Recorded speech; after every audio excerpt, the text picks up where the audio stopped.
This message comes from Edward Jones, where they believe rich is about taking care of what gives your life meaning. That's why your financial advisor personalizes your plan to help you preserve your progress and create something that lasts. Let's find your rich. Edward Jones, member SIPC. This is Planet Money from NPR. Do you just want to read the keywords? I'm not sure I've ever seen a better set of keywords. Yeah, totally. This is economist Fernando Arteaga, one of the authors of a research paper we have become obsessed with. Yeah, so corruption, rent-seeking, bribery, and shipwrecks. I mean, come on. Who's not reading that paper? Yeah, hopefully everybody. Hopefully everybody. Every once in a while, an academic paper pops up that feels like it was made for Planet Money. And this one reads like Agatha Christie meets Master and Commander. Yeah. Mystery meets shipwrecks. Which is kind of something that people like, generally. We love shipwrecks. Shipwrecks are fascinating as long as your ship isn't wrecking. Yeah, that's true. I hope never to be in that situation. The shipwrecks that we are talking about begin in the 1500s. During this time period, the Spanish Empire ran arguably the most valuable shipping route in the world. Ships ran between Mexico and the Philippines. They carried silver, they carried fancy porcelain and textiles. They also wrecked at a staggering rate. 1 in 5 of the ships leaving from Manila did not make it to Acapulco. That is anywhere from 3 to 8 times the rate of other routes at this time. But why? Why? That was the unsolved mystery. Until centuries later, when Fernando and a group of clever economists came up with a way to find the culprit. Hello and welcome to Planet Money. I'm Kenny Malone. And I'm Mary Childs. And today on the show, the case of the shipwrecking Spanish ships. It is a tale of Econ 101 ideas going disastrously wrong. Plus, key witness testimony from coral reefs, a typhoon-obsessed Jesuit, and ship logs about pirates. Support for this podcast and the following message come from Vanguard. Every day, shareholders meet to discuss important matters about the companies you invest in. Now you can make your voice heard too. Vanguard Investor Choice makes it easy to set your proxy voting preference for your eligible Vanguard index funds. Visit Vanguard.com/investor choice to learn more. Vanguard investors own shares of their index funds, and those funds own shares of the companies they invest in. Vanguard Marketing Corporation, distributor. This message comes from Odoo, the all-in-one business management software platform. Whether you're a small or large business, Odoo gives you one flexible platform built to grow with you. Try today for free at odoo.com/planetmoney. Okay, so today we have a shipwreck mystery that we are calling the case of the serial sinking Spanish ships. It is going to be a tale told in 4 chapters. And yeah, we're going to be using these old-timey, like, mystery buttony things for all of our chapters, so buckle up. But before we get to the chapters, a brief little prologue. Think of this as a page at the beginning of the book with a map, just to get everyone situated. Ooh, yeah, that's nice. Settle in. Picture, if you will, a map of the Pacific Ocean. Asia on the left side of the map, far, far away on the right side, the Americas. We're in the 1500s. This is considered the start of modern globalization, shipping routes all over the world. But we are focusing on Spanish ships on this one route, running between Manila in the Philippines and Acapulco in Mexico. Now, in Mexico, the ship would get loaded up with silver and then sail to Manila. It took about 4 months, and actually, this part of the route, no unusual shipwrecking problems. Totally fine. The problem was the other direction, the return trip. Ships going from the Philippines back to Mexico were 4 times more likely to not make it. Pretty bad. Which brings us to Chapter 1, the scene of the crime. Now imagine, if you will, you are in the 1500s at the port of Manila. You would see in the water a massive wooden ship. It's the biggest thing anyone has ever seen. It is one of the famous Spanish galleons. like big and tall with massive like sails. This is economist Desiree Desierto. It was the biggest, the ships that were used during that time. So I'm picturing some combination of like Noah's Ark, Jeff Bezos's yacht, and a battleship. Is that, am I like in the ballpark here? Yeah, maybe. Yeah. And all around this ship, all around the port, it is just buzzing. You've got Spanish sailors and merchants, but also A lot of people from all around Asia came. Again, economist Fernando Arteaga. So they spoke different languages, they have different religion, they hated each other. And we'd see people hauling huge bales of cargo. They are loading stuff into that giant wooden ship. They're carrying porcelain, silks, textiles, Economist Mark Koyama. lacquerware, other goods. What is it, lacquerware? Is it what you said? Lacquerware. Is this like 1600s Tupperware?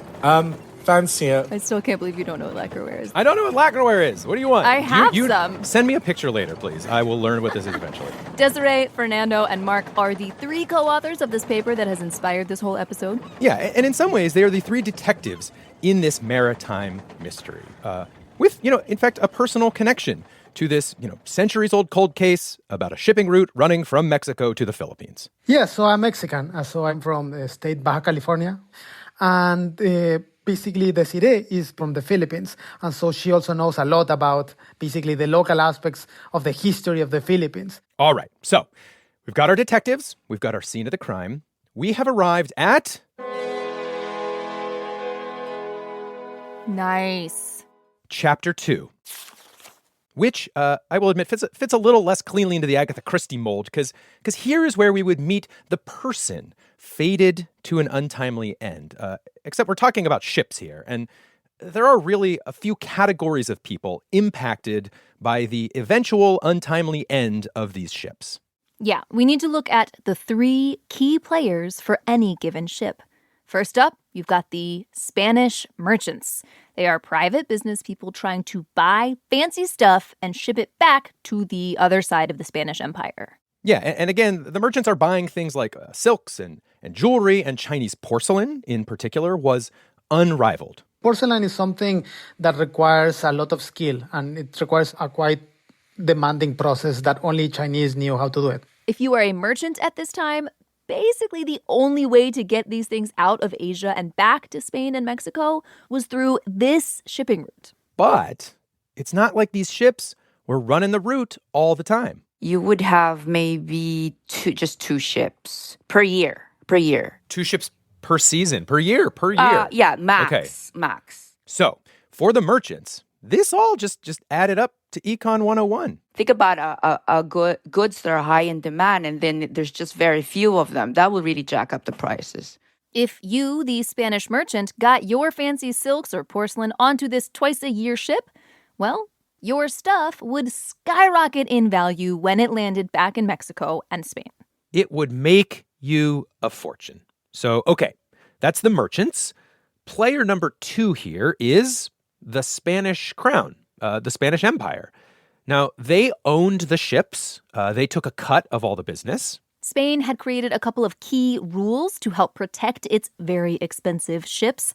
First off, they knew one risk was overloading. Too much stuff means higher risk of sinking. So Spain created a system to make sure the ships would not get overloaded. Basically, that is what we call boletas. It's the tickets. The tickets. So to keep the amount of cargo to a safe level, Spain created a limited number of these tickets, and then merchants could only put their porcelain or silks or whatever onto the ship if they had a ticket.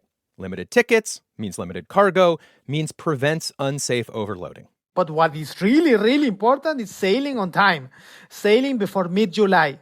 Right. The Spanish crown had a rule that its ships had to sail before a certain date. Because we know that monsoon season is after mid-July.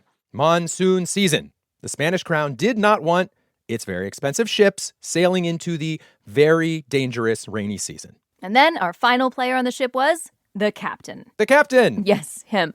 The captain, of course, was in charge of the ship, but also enforcing Spain's rules about leaving on time and loading by ticket. The captain earned a small salary, but mostly they were getting paid by getting a ticket, getting cargo space on the boat, because, again, That is the most valuable thing here. It's the chance to send silks and porcelains back to a place where they were going to skyrocket in value. So you've got all these Spanish shipping players, the crown, the merchants, the captain. They all had a huge incentive to make sure these rare galleon ships didn't wreck. And yet they did. They did. So, as you'll know from reading the paper, like 20% of voyages basically fail. Again, economic historian Mark Koyama. They're shipwrecked, but what that means is they're lost at sea, or they hit some rocks off the coast of the Philippines, or they're so damaged they've got to return to port. Yeah, like meaning that the entire shipment would be a bust. And because there were so few of these ships, like 2 a year, this was like a recession-level event. Which brings us to Chapter 3, The Suspects. And for our detectives, Mark, Fernando, and Desiree, their job here was to look at all of the possible culprits for why these ships could have been sinking at this outrageous rate.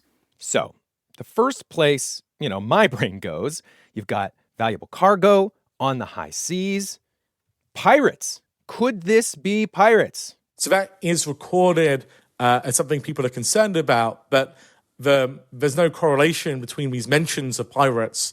Do we know of mentions of pirates? You had data on mentions of pirates? So I mean, the ship logs will record like if pirates are sighted or if pirates are concerned. Pirate sightings. Yeah. Yeah. Apparently, people back then were keeping logs, noting things like, there are pirates. There are not pirates. Basic logs. But the way Mark and his co-authors found those logs was not some museum or some maritime archival institute. It was a guy called Bruce Cruikshank, who just loves galleons and happened to have been collecting galleon reports on a website somewhere. And this is one of the things I love about this paper and this kind of historical economic research. Like, it's one thing to ask, were pirates the problem? It's another to actually go find the data that can somehow let you test that. And oftentimes the breakthrough has to be some unconventional source of data or some guy named Bruce. It could be Bruce. But yeah, so pirates were mentioned in the ship logs, but they were not the problem. They were not, shooting cannonballs and sinking these ships. There's never an occasion where one of these galleons is captured by regular pirates. But regular pirates? What are regular pirates like? Yar, give us your booty. What? I don't know. Let me get to the distinction. A distinction and our next potential suspect. Right. So during this colonial era, the British Empire and the Spanish Empire were on again, off again at war and plundering each other's giant ships, which technically is piracy. Mm-hmm. It is. So Mark and his fellow authors, they also check whether being at war correlated with the rate of Spanish shipwreck. So there's some higher probability of loss during years Spain is at war. Yep. When war, ships sink. Positive correlation. But not enough to entirely account for the incredibly high rate of shipwrecks. No. More suspects, please. Which brings us to my personal favorite suspect, because it seems this would be the hardest to find data on from centuries ago. And that suspect? Bad weather. So we know if there's a typhoon in the Philippines. Do we know those from the logs as well, typhoons and stuff? Or the typhoons are from a guy who was a Spanish Jesuit who was based in the Philippines during the Spanish period into the American period. His thing was like, I just want to document every storm that hit this place. Yeah, exactly. Yeah, his book is called Charts of Remarkable Typhoons in the Philippines. Yeah, no, I suppose that's precisely what you guys needed, isn't it? Then yes. Yeah. And just like being at war, typhoons obviously increase the rate of a ship wrecking. But again, not enough to explain this bonkers high rate. Mark and his team, they went through all kinds of other suspects. They checked, regular old non-typhoon bad weather. To do that, they looked at data about old coral reefs in the Pacific, which apparently can be used as a proxy for ocean temperatures during certain years, which can then be used as a proxy for stormy or not stormy years. But that didn't seem to help explain the shipwrecks. The team also looked into the ship's captains as a possible explanation for the wrecks. A lot of those captains were inexperienced, which correlated to a higher rate of shipwreck. But again, not enough to explain the whole mystery. No, but there was one variable, one suspect that seemed especially suspicious. Something that on the surface seemed like just a basic sailing mistake, but ultimately, when they scratched at it, kind of unfolded into a full-on economics crime story. That's after the break.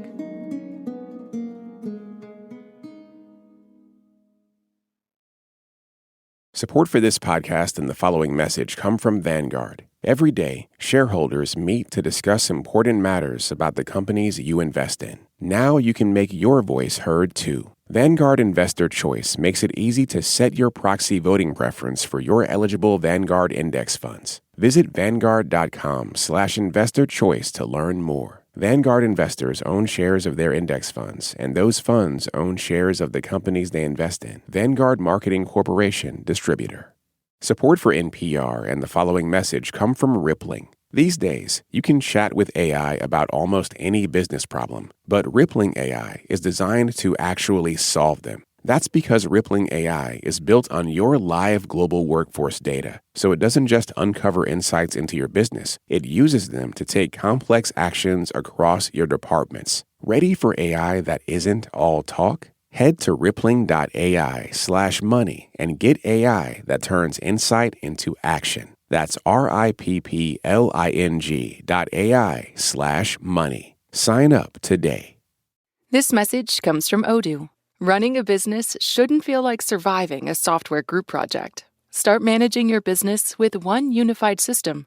Odoo is the all-in-one business management software. Try for free today at odoo.com/planetmoney. When our team of economic investigators looked at the sailing logs, they noticed something. Not anything that people would make movies about, like pirates or typhoons or naval warfare. No, what they noticed was dates of departure. Dates of departure, which that sort of does actually sound like a rad movie, like Final Destination. But no. It is just the day these ships were leaving. And remember, the law was that these ships had to leave the Philippines before monsoon season, before it was, just all rain and wind all the time. Yeah, so they know better.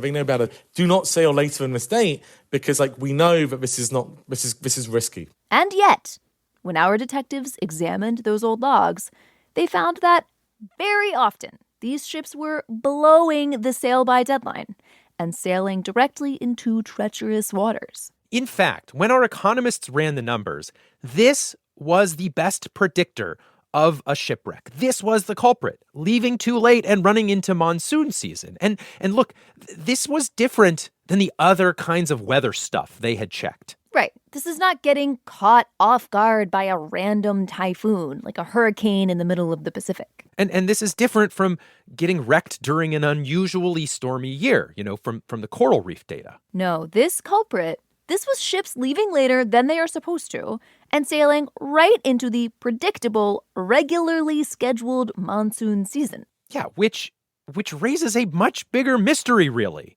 Like, everyone knew that sailing into the monsoon time was a bad idea. Yeah, and why would you sail then? Why would you knowingly sail over and over into shipwreck season? And the answer to that is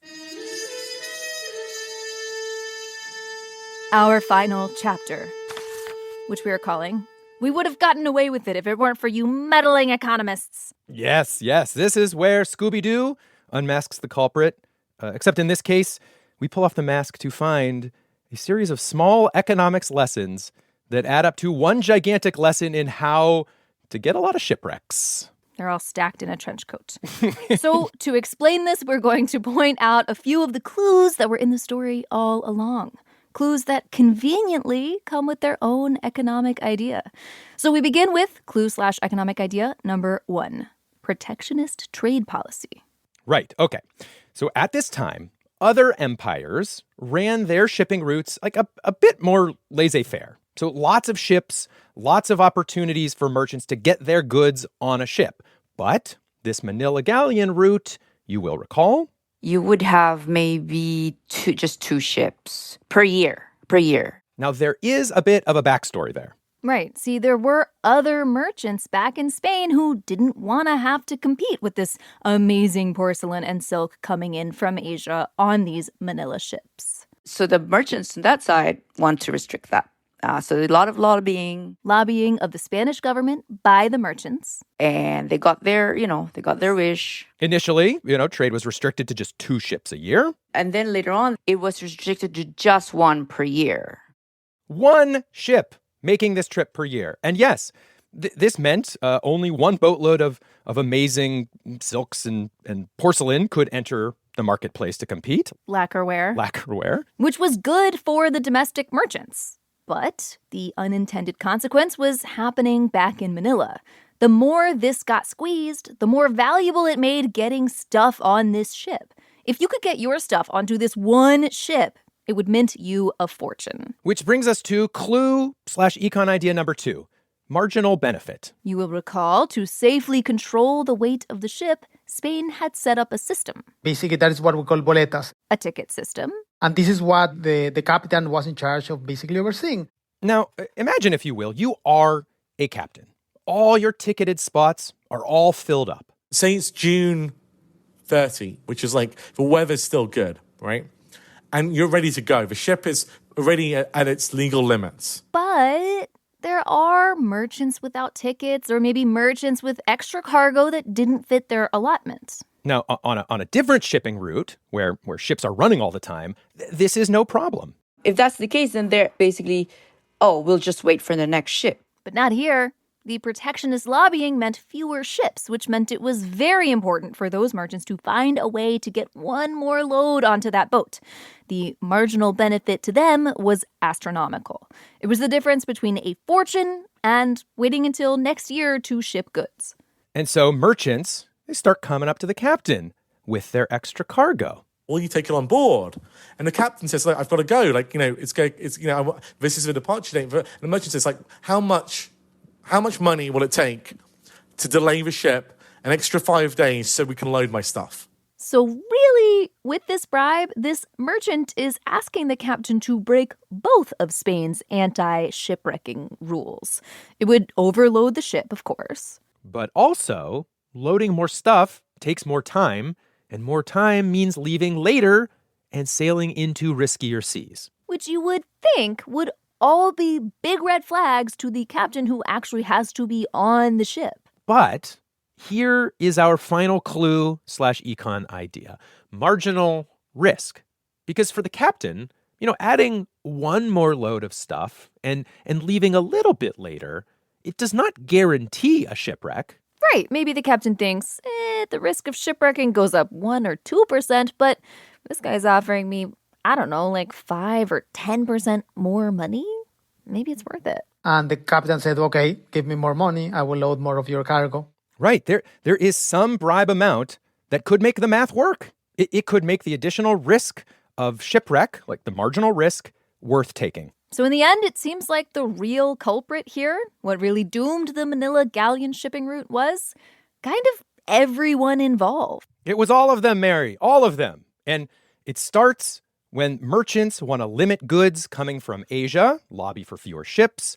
Fewer ships means higher prices for those Asian goods that, we're going to actually get onto a ship, which then leads to bribes so high that the captain is willing to take a higher and higher risk of shipwreck to overload the ship and delay it. Or at least that was our detective's theory. Because, like all of this economic history stuff, it is one thing to theorize that a system of incentives leading to corruption is the culprit. The challenge is always corruption is hidden, so you have to be creative in how you try to quantify or to show it. And the evidence of corruption leading to overloading and then late departures, basically the smoking gun from centuries ago, this was not something that was in an unknown book of ship records or collected by some typhoon-obsessed Jesuit. In this case, the evidence was literally lying on the bottom of the Pacific Ocean. So the evidence comes from the shipwrecks, which have, a small number of which have been recovered. And the archaeologists say they estimate they're carrying 3 or 4 times the official limit. What? So they're massively overloaded, basically. All these overloaded ships were at risk of shipwreck because they were overloaded, but also all that extra loading and the extra bribes, that took time, which delayed the departure date. This is why ships kept waiting and sailed into the dangerous season. For our detectives, actually, they didn't come into this story because of the shipwrecks and the potential for pirates. A big part of the draw here was because they are interested in corruption. Yeah. There is a whole body of research in economics on bribery and corruption. In fact, this is one of Desiree Desierto's areas of study. There's this whole debate about, is bribery an efficient way of allocating goods?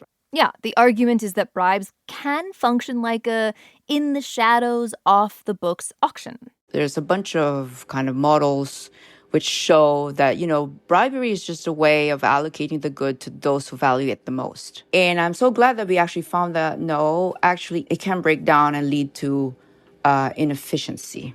You're saying inefficiency, but what this means in this case is a buttload of shipwrecks. Yes, it's like having the consequence of that inefficient loading leads to a probability of shipwreck that is higher than normal. A boatload of shipwrecks. I should have said boatload. So for the case of the serial sinking Spanish ships, here we had a case where everyone involved had aligned incentives collectively, namely, don't wreck the ship.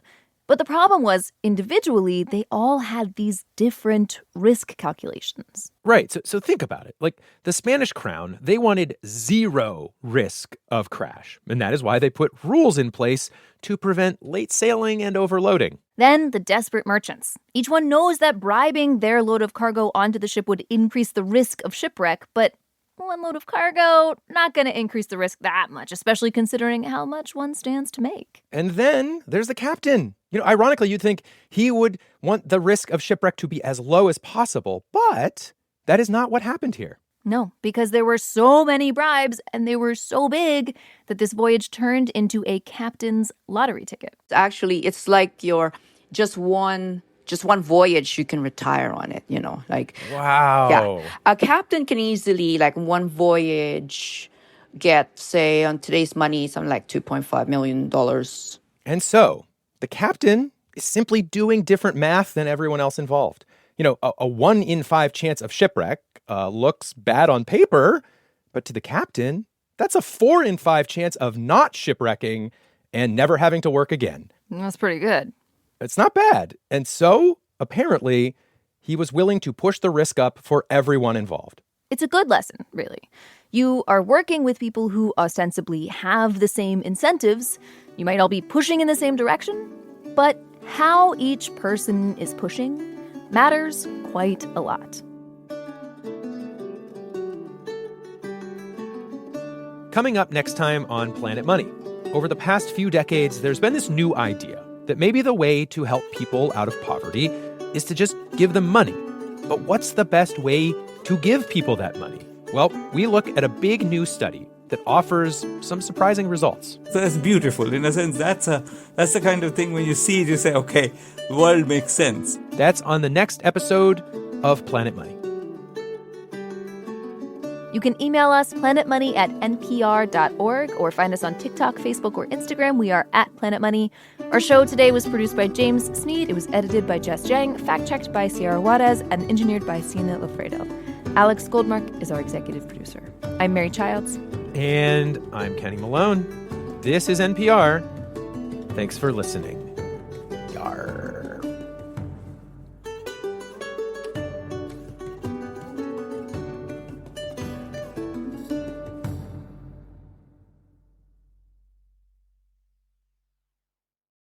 This message comes from Mint Mobile. If you're tired of spending hundreds on big wireless bills, bogus fees, and free perks, Mint Mobile is for you. Shop plans at mintmobile.com/switch. Taxes and fees extra. See Mint Mobile for details.